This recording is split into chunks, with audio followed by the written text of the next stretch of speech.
Different religions are different pathways. None of them are absolute. They are all relative. The destination they're talking about is absolute. And that destination is not something that you to sit down and intellectualize, something to experience for yourself. That's the only way you can validate it. And the reason why it's possible to validate is this. Again, this is pure Ramakrishna. He says, look, only one piece of gold can appreciate another piece of gold. The spiritual experience I'm talking about can be validated in the most dynamic manner because you are the same caliber. You are nothing lower. You are that. That is why you can validate God as a first-hand experience, because you are of equal caliber to God. Look how He dignifies humanity. He lifts the whole of humanity to the level of level of God. You can validate God. It is not a matter of speculation. That is by the way. It is something to experience for yourself.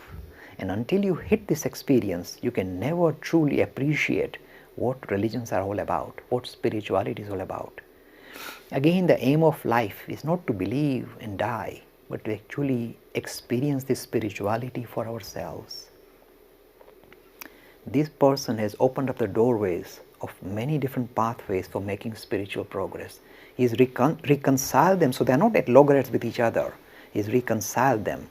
And he's now offered us a prescription of how, in the modern age, different religions can coexist with full dignity as different relative, not absolute, different relative pathways to reach out to the absolute. So they can sit well together provided they do not impose this idea that their particular religion is absolute. Make the distinction between the pathway and the destination. The pathways are all relative. The destination is absolute. And the only way you can be sure about the destination is if you hit the jackpot yourself, not your prophet, not your textbook. You have to make the journey yourself. It's a very personal journey, and it will lead you to the most dynamic experience. The aim of human life is to experience this spirituality for ourselves. You see, and the variety of different pathways through bhakti, through jnana, become reconciled in the life of this one master who said all these are equally valid pathways. You can't say one is better than the other. The pathway that suits you, suits your own constitution, is the best for you. One lovely example he gave is this. He says, imagine a mother. She's got lots of children, some little tiny toddlers, some grown up. She will cook different food for her children to suit their digestion. For the little baby, she'll kind of mash up the food so they can digest it easily.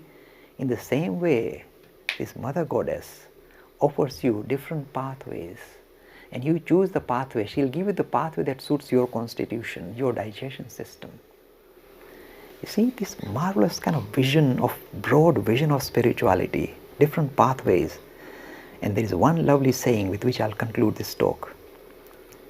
As many human beings, that many pathways for making spiritual progress. As many individuals, that many pathways. This infinite God can be realized through infinitely different pathways.